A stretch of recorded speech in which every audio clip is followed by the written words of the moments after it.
Breaking. Munambam ഭൂമി വിവാദത്തിൽ വിചിത്രവാദവുമായി സംസ്ഥാന വഖഫ് ബോർഡ്. മുനമ്പം ഭൂമി വഖഫ് സ്വത്താണെന്നത് തർക്കമില്ലാത്ത കാര്യമാണെന്ന് സംസ്ഥാന വഖഫ് ബോർഡ് ചെയർമാൻ KS ഹംസ റിപ്പോർട്ടറിനോട് പറഞ്ഞു. വ്യവസ്ഥാപിത മാർഗങ്ങളുടെ ഉരുത്തിരിയുന്ന തീരുമാനങ്ങളോട് വിധേയപ്പെടുക എന്നത് ഇന്ത്യൻ പൗരന്റെ ബാധ്യതയാണ്. എത്ര കാലം ഇങ്ങനെ തെറ്റിദ്ധരിച്ച് കേസുമായി മുന്നോട്ടു പോകാനാകും? ക്രിസ്ത്യൻ മുസ്ലിം എന്ന പദപ്രയോഗങ്ങളൊന്നും മുഖ്യമന്ത്രി നടത്താൻ പാടില്ലായിരുന്നു. ഇതൊരു മുസ്ലിം ക്രൈസ്തവ പ്രശ്നമായി പൊതുസമൂഹത്തിന് മുന്നിൽ അവതരിപ്പിക്കുന്നത് തന്നെ മോശമാണെന്നും KS ഹംസ പ്രതികരിച്ചു. തീർച്ചയായും അത്തരമൊരു ബോധവൽക്കരണം ആവശ്യമാണ്.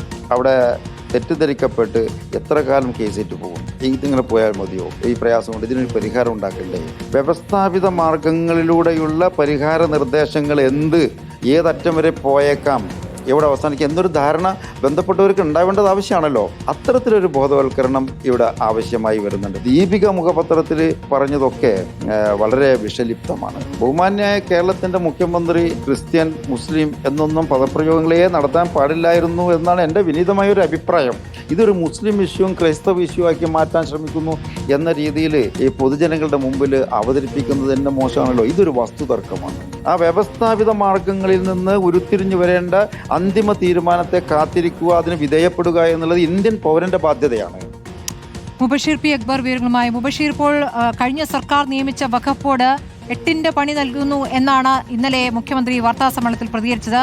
അതിന്റെ തുടർച്ചയായി കാണേണ്ടി വരില്ലേ ഇപ്പോൾ വഖഫ് ബോർഡ് ചെയർമാന്റെ പ്രതികരണത്തെ? രാഷ്ട്രീയ നിയമനമാണ്. അപ്പോൾ കഴിഞ്ഞ സർക്കാർ ഈ സർക്കാരിനെ കുഴപ്പത്തിലാക്കുന്ന വിധത്തിൽ ഒരു ചില പ്രതികരണങ്ങൾ നടത്തിക്കൊണ്ടിരിക്കുന്നു എന്നുള്ളതല്ലേ? ഇത് മുനമ്പത്ത് എങ്ങനെ പ്രതിഫലിക്കാനാണ് സാധ്യത?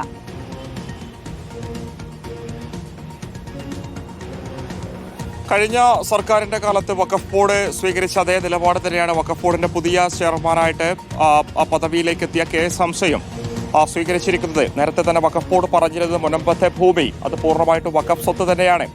കഴിഞ്ഞ ദിവസം KS ഹംസയുടെ പ്രതികരണം എടുത്ത സമയത്ത് അദ്ദേഹം അത് ആവർത്തിക്കുന്നുണ്ട്. സുപ്രീം കോടതി തന്നെ പറഞ്ഞതാണ് മുനമ്പത്തെ ഭൂമി വഖഫ് സ്വത്താണെന്നുള്ളത്. ഇപ്പോൾ നടത്തിക്കൊണ്ടിരിക്കുന്ന പ്രചാരണങ്ങളെല്ലാം തന്നെ തെറ്റിദ്ധരിപ്പിക്കുന്ന രീതിയിലാണ്. മുഖ്യമന്ത്രി VD സതീശൻ അദ്ദേഹത്തിന്റെ പദവിക്ക് യോജിക്കാത്ത രീതിയിലുള്ള പ്രചാരണമാണ് ഇപ്പോൾ നടത്തിക്കൊണ്ടിരിക്കുന്നത്. ഉമീദ് പോർട്ടൽ രജിസ്റ്റർ ചെയ്തുൾപ്പെടെ കൃത്യമായിട്ട് കേന്ദ്രത്തിന്റെ നിർദ്ദേശമടിസ്ഥാനത്തിലാണ്. ഒരു തരത്തിലുള്ള രാഷ്ട്രീയ താല്പര്യങ്ങളുമില്ല എന്നുള്ളതാണ് KS ഹംസ പറഞ്ഞു വെക്കുന്നത്. അതോടൊപ്പം തന്നെ ചില പ്രധാനപ്പെട്ട കാര്യങ്ങൾ അദ്ദേഹം മുന്നോട്ട് വെക്കുന്നുണ്ട്.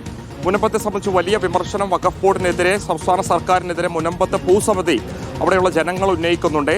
വഖഫ് ബോർഡ് പിരിച്ചുവിടണമെന്ന് ആവശ്യപ്പെടുന്നുണ്ട്. കാട്ടുനീതിയാണ് അവർ ചെയ്യുന്നത് എന്ന രീതിയിലുള്ള ആരോപണങ്ങൾ ഉന്നയിക്കുന്നുണ്ട്.